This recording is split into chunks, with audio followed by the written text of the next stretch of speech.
इस वीडियो को पूरा देखने के बाद कोई भी मुझसे ये कंप्लेन नहीं कर पाएगा कि सर मुझे प्राइस एक्शन की नॉलेज नहीं है या फिर मुझे प्राइस एक्शन समझ में नहीं आता है। Welcome everyone to complete price action course of 2023, जिसमें आपको सिंपल सरल हिंदी भाषा में प्राइस एक्शन के एडवांस कॉन्सेप्ट्स को समझाया जाएगा।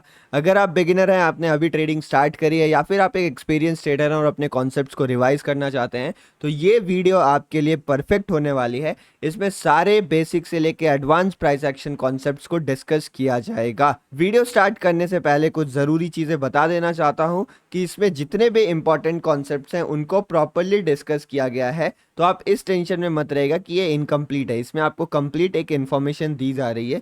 उसके बाद मैं आपसे रिक्वेस्ट करना चाहूँगा कि सारे कॉन्सेप्ट्स के आप नोट ज़रूर बना लीजिएगा, क्योंकि ये वीडियो लंबी होने वाली है तो आप कॉन्सेप्ट्स को भूल सकते हैं। इसीलिए मेरा आपसे रिक्वेस्ट है कि प्लीज़ एंड तक देखिएगा, या जहाँ तक भी आप देखिएगा टाइम निकाल के देखिएगा। अगर अभी टाइम नहीं है तो बाद में देखिएगा, अभी लाइक करके छोड़ दीजिए। टाइम निकाल के देखिएगा और पूरा वीडियो देखने की कोशिश करिएगा। ऐसा कर सकते हो आप अभी 15 मिनट देख लो, बाद में 15 मिनट देख लो, बट पूरा कॉन्सेप्ट समझ के कोशिश ये करेगा कि सबको आप याद रख सको। और लास्ट पॉइंट ये है, it is suitable for everyone. अगर आप बिगिनर हो तो आपके लिए भी ये चीज़ें बहुत ज़्यादा काम करने वाली हैं। तो चलिए इस कोर्स को स्टार्ट करते हैं। पहले मैं आपको बता देता हूं इसमें क्या क्या चीज़ें डिस्कस की जाएंगी।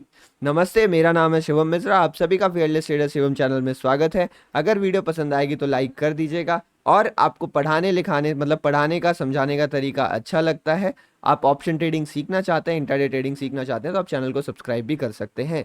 तो इसमें कुल हम टोटल 7 पॉइंट्स में डिस्कस करने वाले हैं, जिसमें हम स्टार्ट करेंगे इंट्रोडक्शन से, उसके बाद मार्केट स्ट्रक्चर, फिर candlestick, support resistance, trend line, chart patterns और ब्रेकआउट एंड रिवर्सल्स को समझने वाले हैं। यानी ये कंप्लीट प्रोग्राम होने वाला है, कंप्लीट कोर्स होने वाला है। इसी वीडियो में आपको सब कुछ सीखने को मिलेगा।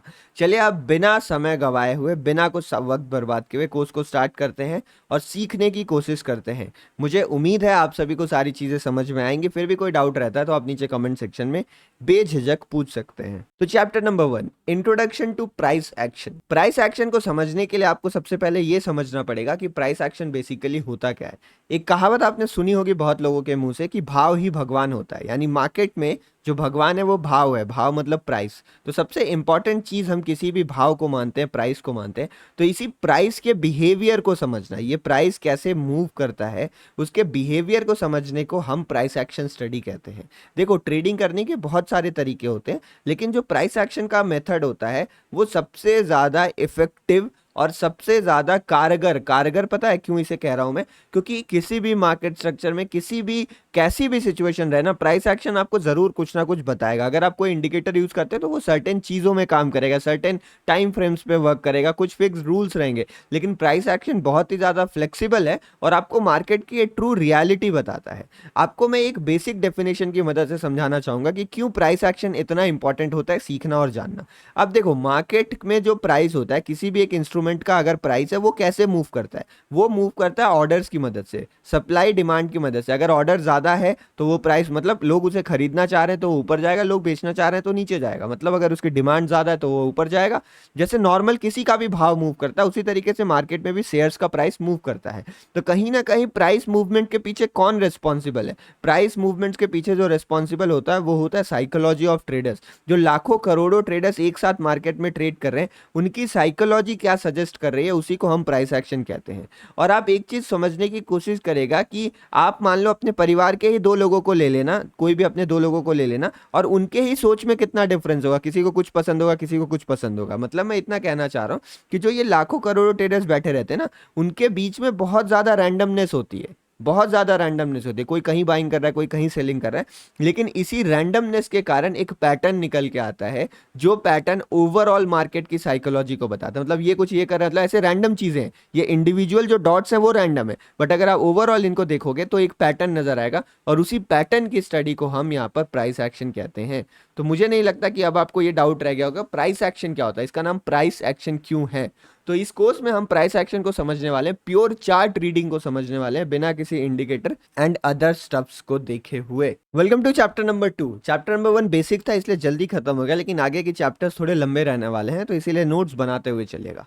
चैप्टर नंबर 2 में हम समझने वाले हैं प्राइस एक्शन की सबसे बेसिक कड़ी। मतलब अगर आप प्राइस एक्शन को पढ़ना चाहते हो, चार्ट को समझना चाहते हो, तो आपको मार्केट स्ट्रक्चर को समझना पड़ेगा। अब ये टर्म आपको थोड़ा सा कॉम्प्लेक्स भले ही लग सकता है, लेकिन ये बहुत ही ज़्यादा सिंपल है। अगर हम प्राइस को मिलाते रहें, मतलब मान लो 10-11 पे यहाँ प्राइस है, यहाँ भाव था, यहाँ भाव था, तो अगर हम भाव को मिलाते रहते हैं तो इस तरीके से हमारे पास कुछ पैटर्न्स निकल के आता है, जिसको आप चार्ट भी कहते हो। चार्ट भी ऐसा कुछ बनता है, और ये जो चार्ट बनता है ना, इसी चार्ट का जो स्ट्रक्चर है, इसी के स्टडी को हम यहाँ पे मार्केट स्ट्रक्चर कहते हैं। मतलब अगर मैं आपको चार्ट में दिखाता हूँ, तो आप देखो यहाँ पे चार्ट इस तरीके से मूव कर रहा था, मार्केट यहाँ पे थोड़ा साइड ऐसा था, फिर उसके बाद ऊपर गया, नीचे गया। तो यहाँ पे मैं कोई टर्म यूज नहीं कर रहा हूँ, मैं बस आपको केवल मार्केट की मूवमेंट दिखा रहा हूँ। तो इस मूवमेंट की स्टडी को ही हम मार्केट स्ट्रक्चर कहते हैं, कि इस मार्केट का स्ट्रक्चर क्या है। और अगर आप प्राइस एक्शन ट्रेडिंग करना चाहते हो ना, तो आपको सबसे पहला काम जो करना है, इसीलिए इसको मैंने सबसे आगे रखा है, वो है मार्केट स्ट्रक्चर को समझना। अगर आप यही नहीं समझ पाए कि बड़ा मार्केट स्ट्रक्चर क्या है, तो छोटे टाइम फ्रेम में जो प्राइस का बिहेवियर है वो आपके पल्ले नहीं पड़ेगा, वो आपको समझ में नहीं आएगा। तो बड़े पिक्चर यानी मार्केट स्ट्रक्चर को समझना सबसे ज़्यादा ज़रूरी होता है हमारे लिए। अब मार्केट स्ट्रक्चर कितने प्रकार के होते हैं वो हम देख लेते हैं। तो बेसिकली मार्केट स्ट्रक्चर जो होता है वो यहाँ पर दो प्रकार का होता है मेनली। मैं अभी आपको डिफरेंसेस समझाऊंगा, लेकिन अगर आप मेनली देखो तो मार्केट स्ट्रक्चर दो प्रकार का होता है, ट्रेंडिंग या फिर साइडवेज। साइडवेज मार्केट स्ट्रक्चर को हम कंसोलिडेशन या वोलेटाइल मार्केट्स भी कहते हैं, कंसोलिडेशन कहा जाता है, या फिर इसको रेंज बाउंड मार्केट्स भी कहते हैं हम। तो ये दो मेजॉरिटी मेजर स्ट्रक्चर्स हैं जो मार्केट में रहते हैं।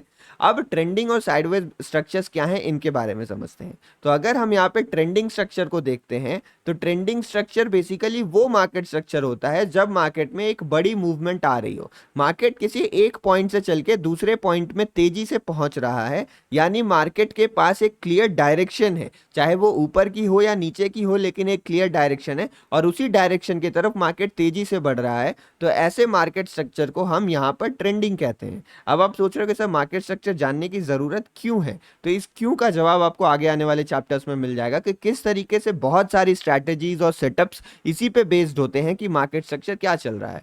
तो ट्रेंडिंग मार्केट स्ट्रक्चर में मार्केट तेजी से मूव कर रहा होता है। उसके बाद जो सेकंड ऑप्शन हमारे पास है, सेकंड चीज है, वो है हमारे पास sideways market structure. Sideways market structure को कहते हैं नो ट्रेंड मार्केट स्ट्रक्चर। मैं अलग अलग नाम आपको बताते रह रहा हूं ताकि टर्मिनोलॉजीज में आपको प्रॉब्लम ना हो। तो नो ट्रेंड मार्केट स्ट्रक्चर की एक खासियत यह है कि इसमें मार्केट के पास कोई भी क्लियर डायरेक्शन नहीं होता, मार्केट को ये नहीं पता होता कि हमें किधर मूव करना है। लेकिन क्योंकि मार्केट का काम है चलना, तो मार्केट चलते रहता है, ऊपर नीचे रह के वोलेटाइल होके किसी भी एक जगह पर नहीं जाता है, यानी lack of clear direction is known as a sideways market structure. अब आपको मैं कुछ एग्जांपल्स चार्ट में दिखाते हुए चलता हूं। यहां पर ये मेरे पास एक बेहतरीन एग्जांपल है। यहां पर आप देखो, मार्केट में अगर आप नोटिस करने की कोशिश करोगे तो यहाँ पर 2 दिन का चार्ट मैंने खोल रखा है 5 मिनट टाइम फ्रेम पे। तो यहाँ पर आप नोटिस करो, मार्केट कहीं नहीं गया, मार्केट ने थोड़ा नीचे टाइम पास किया, थोड़ा ऊपर टाइम पास किया, एंड देन फिर थोड़ा नीचे टाइम पास किया। तो यहाँ पे हम इस तरीके से छोटी छोटी रेंजेस भी बना सकते हैं। यहाँ पे देखो मार्केट रेंज बाउंड हो गया, इस जगह पे मार्केट रेंज बाउंड हो गया, इस जगह पे मार्केट रेंज बाउंड हो गया, एंड ओवरऑल अगर हम डिस्कस करें तो मार्केट एक रेंज बाउंड स्ट्रक्चर में फंसा हुआ था। तो जब मार्केट में डायरेक्शन की कमी हो तो इसे हम कहते हैं एक साइडवेज मार्केट स्ट्रक्चर। तो यहाँ पर ये जो हमारे पास एग्जाम्पल है, ये एक साइडवेज मार्केट स्ट्रक्चर का एग्जाम्पल है हमारे पास। मार्केट स्ट्रक्चर समझना सबसे जरूरी काम होता है। और अगर आप उसके बाद देखोगे तो मार्केट में एक नीचे डाउनफॉल आता है, और इस डाउनफॉल में मतलब यहाँ से लेके यहाँ तक हमें दोबारा से एक ट्रेंडिंग मार्केट स्ट्रक्चर देखने मिलता है, लेकिन उसके बाद मार्केट फिर रेंज बाउंड हो जाता है। तो यहाँ पे फिर से अगेन हमें एक साइडवेज मार्केट स्ट्रक्चर देखने को मिलता है, लेकिन उसके बाद एक ब्रेकआउट आता है और हमें एक अच्छा खासा यहाँ पे ट्रेंडिंग मार्केट स्ट्रक्चर देखने को मिलता है। तो यहाँ पे आपने दो चीजें नोटिस करी। पहली चीज आपने ये नोटिस करी कि साइडवेज मार्केट स्ट्रक्चर और ट्रेंडिंग मार्केट स्ट्रक्चर जो है वो यहाँ पर आपस में इंटरचेंज होते रहते हैं, मतलब कोई भी स्ट्रक्चर कांस्टेंट नहीं रहता है। यानी ये मार्केट का पहला रूल है, प्राइस एक्शन का पहला रूल है कि मार्केट कॉन्स्टेंटली किसी भी स्टेट में नहीं रुक सकता है, मार्केट अपना स्टेट चेंज करते रहेगा। अगर साइडवेज है तो इवेंचुअली कभी ना कभी ट्रेंडिंग होने वाला है, और ट्रेंडिंग मार्केट स्ट्रक्चर है तो कभी ना कभी वो यहाँ पर साइडवेज होने वाला है। और दूसरी चीज आप यहाँ पर नोटिस कर रहे होगे कि ऐसा नहीं है यहाँ पे कि साइडवेज मार्केट स्ट्रक्चर या फिर ट्रेंडिंग मार्केट स्ट्रक्चर के लिए आप स्पेसिफिक टाइम डिफाइन कर सकते हो। मतलब कभी कभी ऐसा देखा जाता है मार्केट्स में कि कुछ स्पेसिफिक टाइम्स में मार्केट साइडवेज रहते हैं, कुछ स्पेसिफिक टाइम्स में मार्केट ट्रेंडिंग रहते हैं। बट मैं आपको यहाँ बेसिक और फंडामेंटल कॉन्सेप्ट समझाना चाह रहा हूँ कि ये जो साइडवेज मार्केट स्ट्रक्चर है और ट्रेंडिंग मार्केट स्ट्रक्चर है, टाइम बाउंड ना होकर टाइम बाउंड ना, मतलब अगर आपको लगे 2 दिन साइडवेज था फिर यहाँ पे ट्रेंडिंग है, तो ऐसा कोई रूल नहीं है कि 2 ही दिन साइडवेज रहेगा। तो ये टाइम बाउंड ना होकर साइकोलॉजी बाउंड रहते हैं। साइकोलॉजी बाउंड मतलब यहाँ पे ट्रेडर्स को कुछ ट्रिगर दिखा, इसीलिए यहाँ पे उसे सेल करने की कोशिश की गई। तो आपको ये ध्यान रखना है, दोनों स्ट्रक्चर आपस में बदलते रहते हैं, लेकिन बदलने के लिए हमें मार्केट में कोई ना कोई ट्रिगर, जैसे कि ब्रेकआउट या ब्रेकडाउन, तो बिना ट्रिगर के स्ट्रक्चर नहीं बदलता है और स्ट्रक्चर आपस में बदलते रहेगा with the help of a trigger. ये दोनों चीज अगर आप समझ जाते हो तो आपने मार्केट स्ट्रक्चर पे एक महारत हासिल कर ली है। अब एक प्रो टिप मैं आपको यहां पर देना चाहता हूं रिलेटेड मार्केट स्ट्रक्चर। अगर आपको मार्केट स्ट्रक्चर का ट्रू पोटेंशियल पता करना है ना, तो try to analyse market structure on bigger time frames. मतलब अगर आप बैंक निफ्टी या निफ्टी में ट्रेड करते हो या फिर आप कोई स्टॉक में भी ट्रेड करते हो, तो यहां पर हम टाइम फ्रेम का ऑब्जर्वेशन या फिर डेली चार्ट में करेंगे। डेली चार्ट का टाइम फ्रेम हमें बहुत कुछ बताता है, नहीं तो हम या फिर आवरली चार्ट में कोशिश करेंगे टाइम फ्रेम को समझने के लिए। हम यहाँ पर इससे छोटे टाइम फ्रेम पे आके मार्केट स्ट्रक्चर को समझने की कोशिश नहीं करेंगे। तो ये प्रो टिप था, मार्केट स्ट्रक्चर के लिए डेली और आवरली टाइम फ्रेम का इस्तेमाल करेंगे। यानी अगर टाइम फ्रेम 1 आवर में मार्केट ट्रेंडिंग है तो 5 और 15 मिनट में हम उसी डायरेक्शन में ट्रेड फाइंड करने की कोशिश करेंगे, क्योंकि मार्केट ट्रेंडिंग है। तो ट्रेंडिंग मार्केट स्ट्रक्चर में मार्केट एक डायरेक्शन में मूव करता है, तो हमें डायरेक्शन क्लियर रहेगा। अगर 1 आवर टाइम फ्रेम में मार्केट स्ट्रक्चर साइडवेज है तो हम यहाँ पे ट्रेड फाइंड करने की कोशिश ना करेंगे, या फिर हम डायरेक्शनल ट्रेड नहीं ढूंढेंगे, हम यहाँ पे साइडवेज वाले ट्रेड ढूंढेंगे, जिसके बारे में आगे चैप्टर्स में मैं आपको डिस्कस करूंगा। तो आपको ये चीज क्लियर हो जानी चाहिए अब तक। अब चलिए बढ़ते हैं हम आगे चैप्टर्स में और समझते हैं कि मार्केट स्ट्रक्चर के बाद हमें क्या सीखना होता है। चैप्टर 3 में आगे बढ़ने से पहले 30-40 सेकंड की एक छोटी सी अनाउंसमेंट है, इसको सुन लीजिएगा। जो लोग यहाँ पर लाइव बैच में इंटरेस्टेड थे, मेरे पास बहुत सारी क्वेरीज आ रही थी और इसकी ऑलमोस्ट 40-50% सीट फुल हो चुकी है। तो अगर आप यहाँ पे लाइव बैच में एनरोल करवाना चाहते हैं तो ये 30 डेज का लाइव ट्रेनिंग प्रोग्राम है, जिसमें लगभग 20 to 25 आवर्स की थ्योरी क्लासेस होंगी और आपके सारे डाउट्स क्लियर किए जाएंगे। आपको सारा कॉन्सेप्ट बेसिक टू एडवांस सिखाया जाएगा। प्लस इसमें बैंक निफ्टी और निफ्टी ट्रेड करने के लिए मल्टीपल प्राइस एक्शन स्ट्रैटेजीज हैं, प्लस एक इंडिकेटर बेस्ड ट्रेडिंग सिस्टम भी आपको सिखाया जाएगा। यहाँ पर आप देख सकते हैं लास्ट वीक में आपको लाइव ट्रेडिंग क्लासेस भी मिलेंगी, यानी लाइव ट्रेड में मार्केट में लाइव ट्रेड करके हम चीजों को सीखेंगे यहाँ पर। और आपको सारे क्लासेस की रिकॉर्डिंग अवेलेबल रहेंगी, प्लस आपको मेंटरशिप भी इसमें अवेलेबल रहेगा। तो अगर आप इसमें एनरोल करवाना चाहते हैं तो नीचे डिस्क्रिप्शन में लिंक दी हुई है। बैच 1 सितंबर से स्टार्ट होगा। अभी एक बहुत अच्छा ऑफर चल रहा है, आप चाहे तो एनरोल करवा सकते हैं। बाकी डिटेल्स के लिए आप हमारी टीम को कॉन्टैक्ट कर सकते हैं, नीचे डिस्क्रिप्शन में आपको डिटेल्स मिल जाएंगी। चलिए अब और बिना वक्त गवाए हम कंटिन्यू करते हैं। तो यहाँ पर हम चैप्टर 2 का कंटिन्यूएशन देखने वाले हैं, जो कि हमारा टॉपिक है ट्रेंड्स इन मार्केट। अभी अभी हमने क्या सीखा? अभी अभी हमने मार्केट स्ट्रक्चर के बारे में सीखा है, और मार्केट स्ट्रक्चर का जस्ट जो एप्लीकेशन होता है उसे हम कहते हैं ट्रेंड्स। तो मार्केट में अगर आपको प्रॉपरली ट्रेड करना है और आप प्राइस एक्शन को डिटेल में समझना चाहते हैं तो आपको इस वर्ड को घोल के पी जाना होगा। घोल के पी जाना इन द सेंस कि इसमें आपकी परफेक्ट कमांड होनी चाहिए। अगर आप मार्केट में ट्रेंड को समझते हो ना, तो ऑटोमेटिकली आपके मेजॉरिटी ऑफ ट्रेड्स पॉजिटिव में क्लोज होने लगेंगे और आप बिग प्रॉफिट्स को कैप्चर कर सकते हो। तो ट्रेंड क्या होता है और ट्रेंड को कैसे आइडेंटिफाई करते हैं, चलिए अब उसके बारे में हम डिस्कशन करते हैं। तो अभी अभी हमने देखा मार्केट स्ट्रक्चर 2 प्रकार का होता है। एक होता है ट्रेंडिंग मार्केट स्ट्रक्चर और दूसरा होता है यहाँ पर हमारे पास साइडवेज मार्केट स्ट्रक्चर। तो मार्केट स्ट्रक्चर को हम 2 पार्ट में डिवाइड करते हैं, ट्रेंडिंग मार्केट स्ट्रक्चर और यहां पर साइडवेज मार्केट स्ट्रक्चर। अब ट्रेंडिंग मार्केट स्ट्रक्चर्स को हम 2 पार्ट में डिवाइड कर सकते हैं, वो होता है अप ट्रेंड और यहां पर डाउन ट्रेंड। अप ट्रेंड और डाउन ट्रेंड को कैसे आइडेंटिफाई करना है, कैसे ट्रेड करना है, वो सारी चीजें अभी आपके साथ डिस्कस की जाएंगी। तो ध्यान से सुनते रहिए और नोट्स बनाते रहिए। साइडवेज मार्केट स्ट्रक्चर को हम नो ट्रेंड कहते हैं, या फिर यहां पे आप इसे साइडवेज ट्रेंड भी कह सकते हो।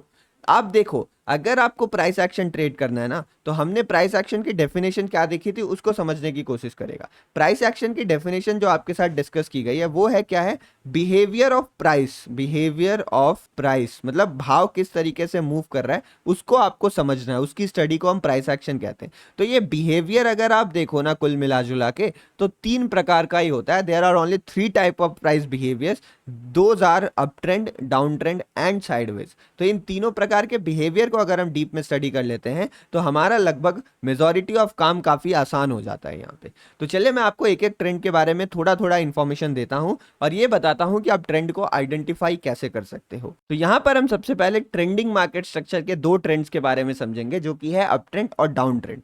तो यहाँ पर आप देख सकते हो अप ट्रेंड में जो हमारे पास फॉर्मेशन रहता है प्राइस का, वो रहता है हायर हाइज और हायर लोज। इस ट्रेंड को समझने से पहले आपको एक टर्म समझना पड़ेगा जिसको हम कहते हैं स्विंग। अगर आप स्विंग को समझना चाहते हो तो उसका एक बेसिक डेफिनेशन ये है कि जहां पे मार्केट टर्न करता है, ये जैसे देखो मार्केट नीचे गिर रहा था, नीचे से टर्न करके मार्केट ऊपर की तरफ घूम गया, उसी तरीके से अगर मार्केट ऊपर जा रहा था और यहां से टर्न करके नीचे की तरफ घूमता है तो इसे हम मार्केट स्ट्रक्चर कहते हैं, ट्रेंडिंग मार्केट स्ट्रक्चर, सॉरी इसे हम स्विंग कहते हैं। तो ये मेरा यहाँ पर एक लोअर स्विंग लगा हुआ है, यहाँ पर मेरे पास एक हायर स्विंग लगा है, तो इसको हम एक लो कह सकते हैं और इसको हम एक हाई कह सकते हैं। तो अब आपको स्विंग का कॉन्सेप्ट क्लियर हो गया होगा। तो जब मार्केट अप ट्रेंड में रहता है तो यहाँ पर हायर हाइज और हायर लोज का फॉर्मेशन होता है। किस तरीके से होता है चले उसको समझते हैं। ये हमारे पास हाई नंबर 1 है, यहाँ पे देखो एक स्विंग लगा, मार्केट ऊपर जा रहा था फिर नीचे की तरफ घूम गया, इस तरीके से मूवमेंट आ रही थी, तो इसको हम कहेंगे एक स्विंग, जिसे आप एक हाई भी कह सकते हो, तो इसे हम H1 कहते हैं। अगला हाई कहाँ लगा, यहाँ लगा, इसे हम H2 कहते हैं। नेक्स्ट हाई यहाँ पे लगा, इसे हम H3 कहते हैं। अब उसी तरीके से हम लोज को फाइंड करते हैं, लोज मतलब लोअर स्विंग्स को फाइंड करते हैं। तो यहाँ पर देखो एक लो लगा है, दूसरा लो इस जगह के आसपास लगा है, तीसरा लो हमारा इस जगह के आसपास लगा हुआ है, तो इसे हम कहते हैं यहाँ पर लोअर, मतलब यहाँ पे इसको आप लोज कह सकते हो, ठीक है। तो अब डेफिनेशन क्या है अप ट्रेंड की, higher highs and higher lows. तो आप देखो क्या H1 जो है वो H2 से नीचे है, यानी उल्टा कहें तो H2 H1 से ऊपर है, और उसी तरीके से जो H3 है वो H2 से ऊपर है। तो आपको यहाँ पर हायर हाइज का फॉर्मेशन नजर आ रहा है, जी हाँ नजर आ रहा है। सिमिलरली अगर हम लोज को देखेंगे तो L2 है वो L1 से ऊपर है, L3 जो है वो L2 से ऊपर है, तो यहाँ पर हमें हायर लोज का भी फॉर्मेशन नजर आ रहा है।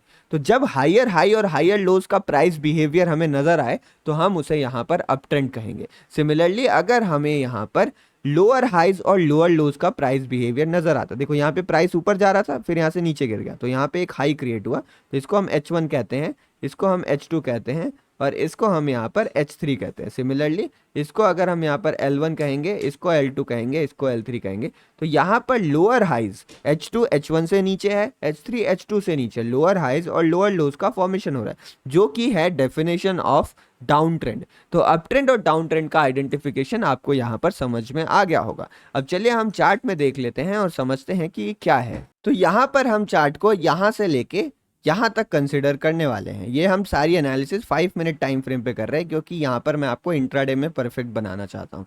तो यहाँ पर आप देखोगे एक हाई इस जगह के आसपास लगा है, उसके बाद आप सारे बड़े स्विंग्स को देखो, स्विंग्स मतलब जहाँ से मार्केट घूमा हो, तो इन जगहों से मार्केट घूमा है, तो अगर आप सारे बड़े स्विंग्स को नोटिस करेंगे तो यहाँ पर कहीं ना कहीं हमारे पास लोअर स्विंग्स बनता हुआ दिखा है। तो अगर मैं इसको चार्ट में प्लॉट करने की कोशिश करूँ तो कुछ इस तरीके से हम इसको यहाँ पर ड्रॉ कर सकते हैं। अगर आप यहाँ पे नोटिस करोगे तो ये यहाँ पर हाइज हैं, और लगभग आपको थोड़ा सा, जैसे देखो ये तीनों हाइज एक बराबर हैं, तो क्योंकि चार्ट में आइडियल सिचुएशन हमेशा नहीं बनती है, बट यहाँ पे कोई हाइज इसको ब्रेक तो नहीं किया है ना, तो इसको हम या फिर कॉन्स्टेंट हाई मान लेंगे, या फिर स्लाइटली लोअर है तो हम इसको स्लाइटली लोअर हाइज मान सकते हैं। और यहाँ पे आप देखोगे लोअर हाइज ही लगते गए हैं। तो ये जो लोअर हाइज का पैटर्न है ये हमें क्या बता रहा है, तो हमें एक चीज मिल गई, पहले लोअर हाइज मिल गई। अब हम चेक करेंगे कि क्या लोज में कोई पैटर्न नजर आ रहा है। आपको दोनों चीज चेक करनी है, आपको हाई भी चेक करना है, लो भी चेक करना है। तो देखो यहाँ पे एक लो लगा L1, यहाँ पे लो लगा L2, यहाँ पे लो लगा L3, L4, L5, L6, L7। तो यहाँ पे हमें लोअर लोज का भी पैटर्न क्लियरली नजर आ रहा है। तो लोअर हाइज और लोअर लोज अगर हमें दोनों चीज मिल जाते, कोई एक चीज मिलने से कोई भी ट्रेंड कंफर्म नहीं होता, इस चीज का ध्यान रखिएगा। अगर ये दोनों कंडीशंस मेट होती हैं तो हमें ये कंफर्म हो गया कि अभी जो मार्केट है वो यहाँ पर एक डाउन ट्रेंड में है। तो इस तरीके से आप ट्रेंड को आइडेंटिफाई कर सकते हो। सिमिलरली उसी तरीके से अगर हम मार्केट बिहेवियर को यहाँ से लेके, जहाँ से मैंने लाइन खींची है, यहाँ से लेके यहाँ तक समझने की कोशिश करेंगे, तो यहाँ पर आप सबसे पहले लो को ट्रैक करो। यहाँ पे L1 है, L2, L3 देखो लगभग सेम जगह पे लगा है, थोड़ा सा ऊपर है, तो इसको L3 मान लेते हैं। ये हमारे पास यहाँ पर L4 है, L5, L6, L7। तो यहाँ पे जितने भी लोज लगे हैं वो सब आपको नजर आ रहा होगा कि एक दूसरे से ऊपर लगे हैं। तो सबसे पहला चीज जो हमें यहाँ पे मिला वो हमें क्या मिला, यहाँ पर हमें एक हायर लोज का फॉर्मेशन मिला है। लेकिन खाली एक चीज से कुछ कंफर्म नहीं होता, अब हमें हाइज भी ढूंढने पड़ेंगे। तो अगर मैं यहाँ पे हाइज देखता हूँ तो एक हाई यहाँ पे लगा, फिर यहाँ पे, फिर इस जगह के आसपास, फिर यहाँ पे देखोगे हल्के फुल्के कंसोलिडेशंस हुए, क्लियर कट हाई नहीं लगा यहाँ पे, फिर एक हाई इस जगह के आसपास लगता है, फिर यहाँ पे हाई लगता है, और यहाँ पे छोटे छोटे स्विंग्स हमें नजर आते हैं। तो कहीं ना कहीं आप देखोगे कि हाइज इंक्रीजिंग है, बीच में हाइज यहाँ पे कंसोलिडेट हो गए थे, बट फिर अगेन हाइज जो है वो ऊपर की तरफ चढ़ने लगे। तो हायर लोज और हायर हाइज का पैटर्न अगर हमें दिख रहा है तो हम ये मान सकते हैं कि मार्केट का ट्रेंड अब पॉजिटिव हो चुका है, market is in up trend. तो अब मुझे लगता है कि आपको समझ में आ गया होगा कि ट्रेंड को कैसे समझते हैं यहाँ पर, इसका यूज क्या है वो आगे मैं आपको बताने वाला हूँ, लेकिन आप सबसे पहले इस चीज को समझने की कोशिश करिएगा। तो आपको ये अप ट्रेंड क्लियर हो गया होगा।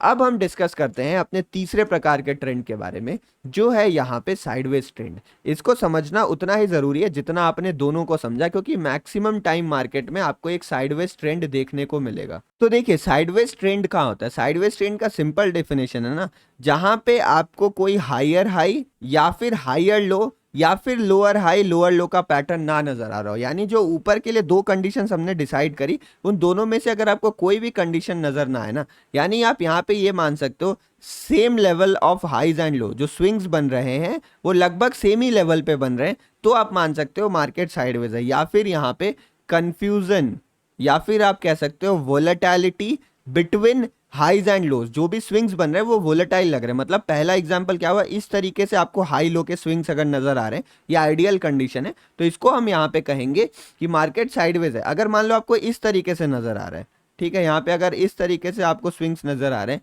तो भी आप इसको साइडवेज ही कहोगे। भले ही यहाँ पे छोटे छोटे स्विंग्स आपको दिख रहे होंगे, बट ये यहाँ पे छोटे छोटे स्विंग्स हो जाते हैं, बट जो मेजर स्विंग है उसको हम यहाँ पर ये कंसिडर करते हैं। तो जो मेजर स्विंग्स हैं वो अभी भी कोई खास डायरेक्शन आपको नहीं दे रहे हैं, तो यहाँ पे ये मार्केट को हम साइडवेज ट्रेंड ही मानेंगे। अच्छा आप मुझे बताओ वीडियो पॉज करके कि ये कौन सा ट्रेंड हुआ, ये ट्रेंड कौन सा हुआ। यहाँ पे तो सबसे पहले आपको लो आइडेंटिफाई करना है। तो अगर आप लो देखते हो तो ये हमारे पास लो लगा है, इसको 1 2 अगर हम मान लें तो ये 3 4 5, तो यहाँ पे मुझे हायर लोज का फॉर्मेशन दिख रहा है। लेकिन अब मैं हाई चेक करूंगा, बट हाई तो मुझे कांस्टेंट नजर आ रहा है, लगभग एक ही जगह पे नजर आ रहा है, या फिर कभी लोअर हाई नजर आ रहा है, कभी यहाँ पे हायर हाई नजर आ रहा है। तो क्योंकि हाइज में मुझे कंफ्यूजन है, तो इस ट्रेंड को भी मैं साइडवेज कंसीडर करूंगा और ये मार्केट ट्रेंडिंग नहीं है यहाँ पे। तो इस तरीके से आप ट्रेंड का अंदाजा लगा सकते हो। साइडवेज ट्रेंड को समझना सबसे ज्यादा जरूरी है, क्योंकि साइडवेज ट्रेंड मार्केट मोस्टली रहता है। अगर आप ये एग्जांपल देखो यहाँ पे इस जगह के आसपास जो हमने कंसिडर किया था, तो यहाँ पे आप देखो मार्केट में क्या हुआ, पहले सेम जगह पे दो हाई लगते हैं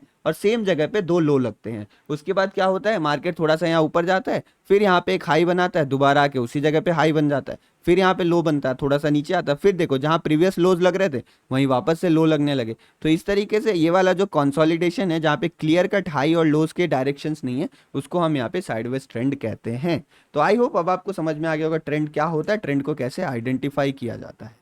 अब एक बार समझने की कोशिश करते हैं कि इसका इस्तेमाल क्या है। ठीक है, सवाल उठता है हमारे पास कि ट्रेंड हमने सीखा क्यों। तो सबसे पहले आप ये समझिए कि मार्केट में ट्रेंड के अगेंस्ट नहीं जाना चाहिए, हमें ट्रेंड के अगेंस्ट हमें नहीं जाना चाहिए। अगर मार्केट में एक स्ट्रॉन्ग अप ट्रेंड है तो आप जो सेल के ट्रेड्स लेते हो उसमें आपको टारगेट बहुत छोटे मिलेंगे, टारगेट आपको बहुत स्मॉल मिलेंगे, आपके स्टॉप लॉसेस होने के चांसेस ज़्यादा हैं। तो कभी भी अगर हम ट्रेंड के अगेंस्ट ट्रेड लेते हैं तो हम अपनी क्वांटिटी को कम कर देते हैं, यानी हम ज़्यादा रिस्क नहीं लेते हैं। तो जो नंबर 1 चीज़ हम सीख रहे हैं कि ऑलवेज टेक मिनिमम रिस्क या फिर less risk if you are trading against the trend. हमेशा हमें ट्रेंड के साथ ही ट्रेड करना होता है, जो कि हमारे लिए बहुत ज़्यादा फायदेमंद रहता है, हमें बड़े टारगेट्स मिलने में आसानी होती है। तो ट्रेंड के अगेंस्ट हमें काम नहीं करना होता। दूसरा चीज़ क्या है, हम अगर ट्रेंड पे नज़र रखते हैं तो हम एक्यूरेसी समझ सकते हैं of breakouts and other setups. Accuracy different करते हैं। मान लो कि मार्केट में एक साइडवेज रेक्टेंगल बना था, इस तरीके से मार्केट ऊपर चढ़ रहा था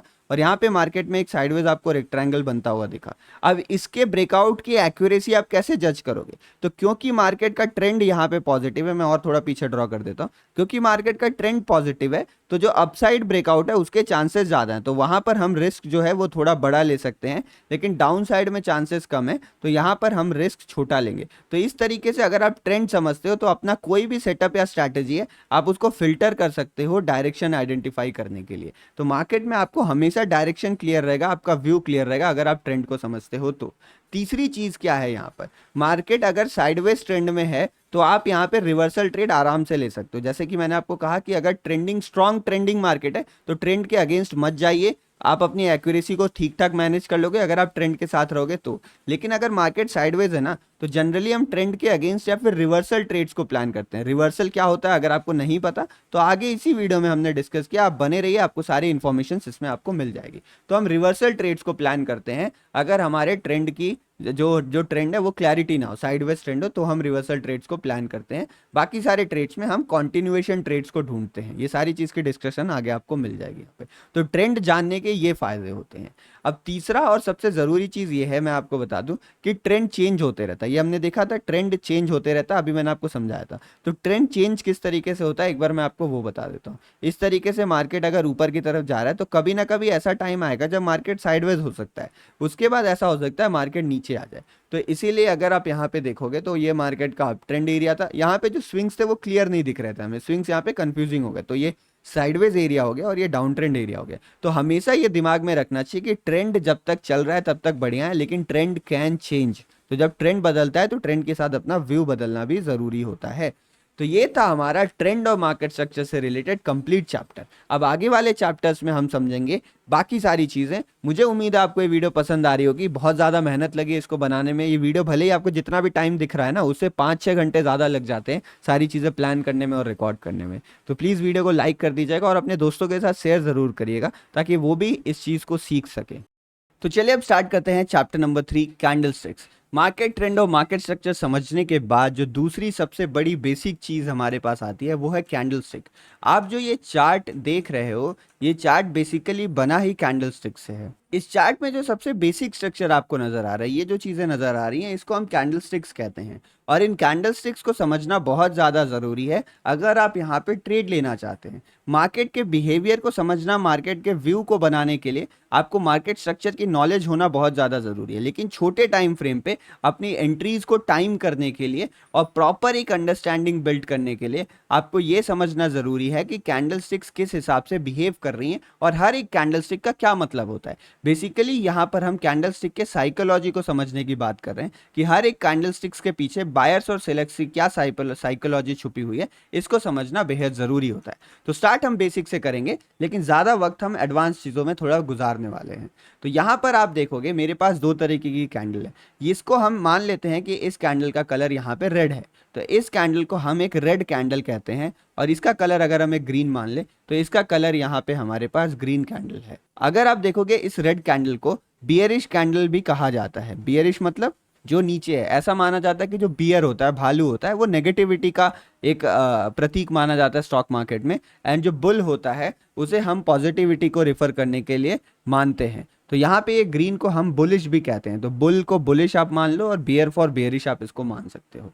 अब ये रेड कैंडल क्या बताती है कि मार्केट में नेगेटिविटी है, मार्केट में सेलर्स बहुत ज़्यादा एक्टिवेट हैं। तो सबसे पहले आप कलर से समझने की कोशिश करेगा। और ग्रीन कलर की कैंडल है तो ये बता रही है कि इसमें बायर्स ने डोमिनेट किया है, बायर्स की मात्रा ज़्यादा है, बायर्स थोड़े ज़्यादा एग्रेसिव हैं यहाँ पर, इसीलिए मार्केट में ग्रीन कैंडल बनी है हमारे पास। अब रेड कैंडल का आप देखोगे तो ओपन प्राइस जो है, जहां पे कैंडल खुली, और जो क्लोज प्राइस है, तो close price is below open price. Candle यहाँ पे खुली लेकिन सेलर का दबाव था, नेगेटिविटी थी, तो इसीलिए नीचे जाके बंद हुई। और यहाँ पे ये जो आपको छोटी छोटी लाइंस दिख रही है, मैं एक बार आपको इसका नामकरण कर देता हूँ। ये जो छोटी छोटी लाइंस दिख रही हैं आपको ऊपर नीचे दोनों तरफ, इनको हम विक या फिर शैडो कहते हैं। इनको हम विक या फिर शैडो कहा जाता है। ये बेसिकली वो पार्ट्स बताते हैं जहां पे मार्केट गया था लेकिन वहां पे क्लोज नहीं कर पाए। तो ओपन प्राइस और क्लोज प्राइस के बीच का जो एरिया आता है उसे हम थोड़ा सा मोटा करके डिफाइन करते हैं, उसकी विड्थ ज़्यादा होती है और इसको हम कहते हैं बॉडी। तो ये है हमारी कैंडल की बॉडी और ये जो छोटे छोटे हिस्से हैं ये है कैंडल का विक। सिमिलरली ग्रीन कैंडल में भी इसे हम कैंडल की बॉडी कहते हैं और ये जो चीज़ें हैं इनको हम विक और शैडो के नाम से जानते हैं। तो रेड कैंडल में क्या होगा, ओपन प्राइस और क्लोज प्राइस में ये रिलेशन रहता है, close price is below open price. Green candle में इसका जस्ट यहाँ पर उल्टा होता हुआ हमें दिखता है। अगर आप एक बुलिश कैंडल देखोगे तो जो क्लोज प्राइस होता है वो ओपन प्राइस से ऊपर होता है, मतलब मार्केट खुला तो नीचे था लेकिन बायर्स इतने ज़्यादा एक्टिव थे, यहाँ पर बायर्स एग्रेसिव थे कि वो इसको ऊपर बंद करवाने में कामयाब हो जाते हैं। और यहाँ पे जो सबसे ऊंचा पोर्शन है उसे हम हाई प्राइस कहते हैं। ये दोनों जगह सेम होता है। और जो सबसे निचला स्तर है जहाँ पे इस पूरे टाइम फ्रेम में ये कैंडल गई थी उसे हम लो प्राइस कहते हैं। तो ये लो प्राइस हो गया, ये हाई प्राइस हो गया। तो यहाँ पर हमें कैंडल स्टिक्स के बेसिक्स को समझना जरूरी है। इसी के बेसिस पे हम आइडेंटिफाई कर पाते हैं कि एक कैंडल का स्ट्रक्चर कैसा बना है। तो कैंडल स्टिक्स के बेसिक्स को समझने के बाद अब हम समझते हैं कि कैंडल स्टिक के हिसाब से आप बायर्स और सेलर्स की साइकोलॉजी को किस तरीके से पढ़ सकते हैं। तो यहाँ पर आपके सामने मैंने 10 प्रकार की कैंडल स्टिक्स को ड्रॉ किया है, जिसमें से 5 कैंडल स्टिक्स मेरे पास रेड कलर की हैं और 5 कैंडल स्टिक्स मेरे पास ग्रीन कलर की हैं। तो रेड कैंडल समझने के बाद ही आपके दिमाग दिमाग में ये आता होगा कि ये कैंडल बेयरिश है और ये कैंडल बुलिश है। लेकिन जो नेक्स्ट सवाल का जवाब हम ढूंढ रहे हैं वो ये है कि ये कैंडल सारी एक प्रकार की बेयरिश या बुलिश है या इनमें भी कुछ डिफरेंस है। तो इस डिफरेंस को समझने की कोशिश करते हैं जिसकी मदद से आपको बायर सेलर साइकोलॉजी क्लियर हो जाने वाली है। तो यहाँ पर जो मैंने ये वाली कैंडल बनाई, मतलब मैं आपको ऑर्डर बता देता हूँ। यहाँ पे जो इस तरीके से अगर आप चलते हो तो यहाँ पर जो बियरिशनेस है वो डिक्रीज हो रही है, जो बियरिशनेस है वो यहाँ पर डिक्रीज हो रही है और बुलिशनेस बढ़ रही है। सिमिलरली अगर आप यहाँ से उल्टा जाते हो तो यहाँ पर ये बुलिशनेस जो है वो डिक्रीज हो रही है इस तरीके से।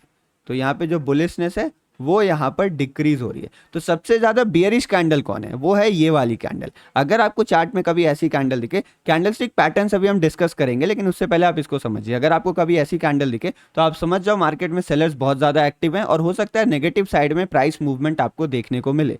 उसके बाद कम बियरिश कौन है? वो ये वाली कैंडल है, क्योंकि इसमें आप देखोगे ऊपर और नीचे बिल्कुल भी वीक नहीं है। तो मार्केट जहां पे खुला वहीं से गिरना शुरू हुआ और आखिरी मिनट तक गिरते रहा है यहाँ पे। लेकिन यहाँ पे हमें हल्का फुल्का विक देखने को मिलता है जो वोलेटिलिटी बताती है, यानी ये कहीं ना कहीं ये बता रहा है कि मार्केट थोड़ा सा चॉपी है, उतना ज्यादा सेलिंग प्रेशर नहीं है। तो सबसे ज्यादा हाईएस्ट बियरिश ये कैंडल होती है। उसके बाद जो सेकंड नेगेटिव कैंडल है वो ये है। उसके बाद ये जो थर्ड कैंडल है इसमें आप देखोगे क्या होगा, इतना बड़ा आपको एक ऊपर विक नजर आ रहा है, मतलब प्राइस ऊपर जाने की कोशिश करी बट नाकामयाब रहा और फिर दोबारा नीचे आके बॉडी के नीचे आके, मतलब ये ओपन हुआ था और यहाँ जाके क्लोज होता है। तो कहीं ना कहीं सेलर्स इसमें एक्टिवेट हुए और ऊपर जाने के बावजूद भी नीचे आके इसको क्लोज करवाया गया। तो इसीलिए ये भी हमारे लिए एक बियरिश कैंडलस्टिक है। उसके बाद ये वाली जो कैंडलस्टिक है ये रेड में क्लोज हुई है, बट क्योंकि यहाँ पे आप देखोगे ऊपर और नीचे विक बहुत बड़ी है और बॉडी बहुत छोटी है तो इसीलिए ये कैंडल उतनी बियरिश नहीं है। और जो ये हमारे पास 5वें नंबर वाली कैंडल है, इस कैंडल में क्या हुआ, नीचे सेलर्स नीचे ले जाने की कोशिश करते हैं बट ये क्लोजिंग आके काफी ऊपर करता है, इसीलिए आपको इतना बड़ा विक नजर आ रहा है।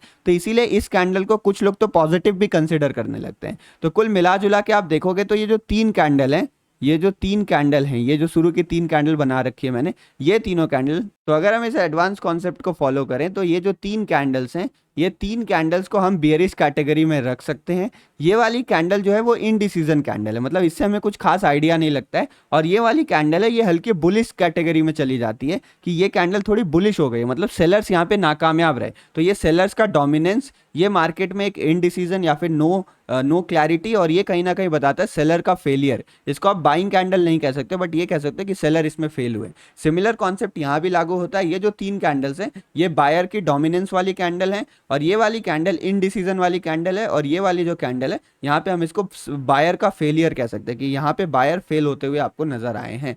तो इस तरीके का आइडेंटिफिकेशन हम कर सकते हैं अगर हम मार्केट में कैंडल्स को देख रहे हैं। अगर मैं आपको चार्ट में चल के दिखाऊं तो कुछ पैटर्न्स हम नोटिस करने की कोशिश करते हैं जल्दी जल्दी। तो यहाँ पर आपको देखें, एक आपको बड़ी रेड कैंडल मिलती है, यानी ये बियरिश मोमेंटम आपको इंडिकेट कर रहा है। उसके बाद मार्केट आपको नीचे गिरता हुआ दिखता है। उसके बाद आपको एक बुलिश कैंडल नजर आती है और फिर हमें ऊपर का मोमेंटम होता हुआ नजर आता है। तो कहीं ना कहीं अब आपको समझ में आ रहा होगा कि कैंडल के हिसाब से मोमेंटम समझना कितना जरूरी है। यहाँ पे देखो, एक हमें बहुत तगड़ी बियरिश कैंडल देखने को मिली जिसके ऊपर विक था, तो कहीं ना कहीं ये इंडिकेट कर रहा है मोमेंटम सेलिंग का था। लेकिन अगली कैंडल आपको किस प्रकार की दिखती है, हल्की फुल्की नीचे विक वाली कैंडल दिखती है। तो ये आपको क्या बता रही है कि सेलर यहाँ पे फेल हो रहे हैं और बायर्स की एंट्री हो रही है। तो कैंडलस्टिक की मदद से आप समझ सकते हो। फिर यहाँ पे देखो आपको एक बाइंग कैंडल देखने को मिली और यहाँ से मार्केट ऊपर के लेवल्स पे गया, वो अलग बात है, बाद में इसको पुश कर दिया गया तो आगे हम वो देखेंगे बात की बात। लेकिन यहाँ से आपको ऊपर की तरफ मूवमेंट होता हुआ नजर आएगा। तो इस तरीके से आप एक हर कैंडल को स्टडी करके उस कैंडल की साइकोलॉजी को समझ सकते हो। चलिए अब हम देख लेते हैं कुछ पॉपुलर कैंडलस्टिक पैटर्न्स और इन पैटर्न्स की मदद से आप कैसे ट्रेड कर सकते हो उसको भी हम ब्रीफली डिस्कस करने की कोशिश करेंगे। तो चलिए अब देख लेते हैं कुछ पॉपुलर कैंडलस्टिक पैटर्न्स को। ये वो 6 कैंडलस्टिक पैटर्न्स है जिनका इस्तेमाल मैं सबसे ज्यादा करता हूं और ये सबसे ज्यादा पॉपुलर और इफेक्टिव कैंडलस्टिक पैटर्न्स हैं। तो एक एक करके देखते हैं। इस साइड मैंने सारे बुलिश कैंडलस्टिक पैटर्न्स को रखा है और इस साइड मैंने सारे बेयरिश कैंडलस्टिक पैटर्न्स को रखा है। तो जो सबसे पहला कैंडलस्टिक पैटर्न आता है इसको हम कहते हैं हैमर।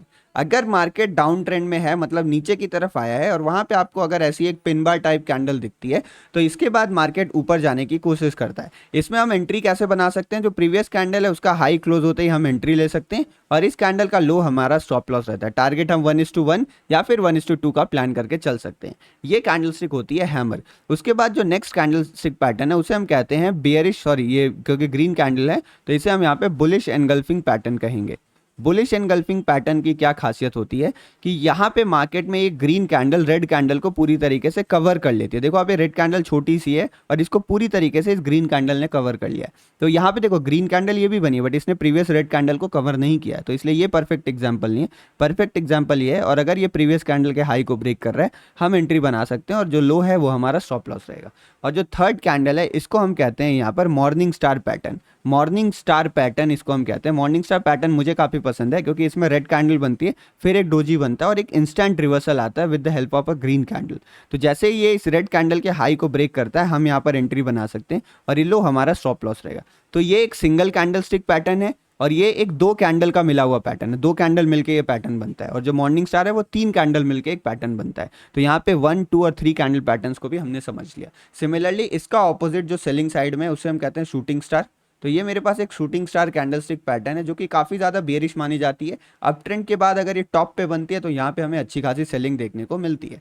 जो नेक्स्ट पैटर्न है वो हमारे पास बियरिश एनगल्फिंग पैटर्न है। बियरिश एनगल्फिंग क्योंकि टॉप पे बनी है, और यहाँ से नेगेटिविटी हमें देखने को मिलती है। टॉप पे जाके बियरिश एनगल्फिंग बनी, तो हम सेल साइड में एंट्री बना सकते हैं। और मॉर्निंग स्टार का जो हमारे पास ऑपोजिट पैटर्न है, उसको हम कहते हैं इवनिंग स्टार। इसमें भी सिमिलर होता है, ग्रीन कैंडल फिर एक डोजी और रेड कैंडल का फॉर्मेशन होता है। जैसे ही इस पैटर्न के नीचे जाता है चार्ट, हम यहाँ पे इसे सेल कर सकते हैं with the stop loss of जो रिसेंट स्विंग हाई लगा है वो। तो ये 6 पैटर्न्स अगर आप ध्यान पे रखते हैं, तो इनके बेसिस में आप बहुत अच्छे ट्रेड्स फाइंड कर सकते हैं। यहाँ पे मैं आपसे रिक्वेस्ट करूंगा, इनको आप नोट डाउन कर लीजिए, और वीडियो पूरा देखने के बाद चार्ट में जाके इन्हें बैक टेस्ट जरूर करिएगा। चलिए अब बढ़ते हैं हम अपने आगे चैप्टर्स में, और डिस्कस करते हैं बाकी प्राइस एक्शन के कॉन्सेप्ट्स को। Welcome to chapter number 4। इस चैप्टर में हम समझने वाले हैं सपोर्ट एंड रेजिस्टेंस, यानी सप्लाई एंड डिमांड का कॉन्सेप्ट। कुछ लोग इसे सप्लाई एंड डिमांड भी कहते हैं। तो इसके बेसिक्स पहले मैं आपको बताता हूँ, और फिर आपको बताता हूँ ये क्या होते हैं, और इसके मदद से आप कैसे ट्रेड फाइंड आउट कर सकते हो। तो आप एक चीज समझने की कोशिश करिए कि हमने शुरू में डिस्कस किया था कि भाव ही भगवान होता है, तो प्राइस ही भगवान है। अब मान लो मैं आपके सामने एक टमाटर को ले आता हूँ, ये मेरे पास एक टमाटर है यहाँ पर, और आप बताओ मुझे, अगर आप मंडी रेगुलर जाते होगे तो आपको पता होगा कि ये टमाटर महंगा कब होता है, ये टमाटर कब महंगा हो जाता है। मान लो अभी की बात हम भूल जाते हैं, अभी जो टमाटर मैंने गलत एग्जाम्पल ले लिया। एक काम करता हूँ, मैं कोई नॉर्मल चीज़ का एग्जाम्पल ले लेता हूँ, जैसे कि आप मान लो पेन। एक पेन का मैं एग्जांपल लेता हूँ, नॉर्मल सी एक पेन है, बॉल पॉइंट पेन। तो अगर ये पेन आपको बाजार में 40 रुपए की मिलेगी एक पेन, तो आप क्या कहोगे कि ये पेन अब महंगी हो चुकी है, ये पेन काफ़ी ज़्यादा महंगी है, मैं इसको नहीं खरीदने वाला हूँ क्योंकि पेन बहुत ज़्यादा महंगी हो गई है।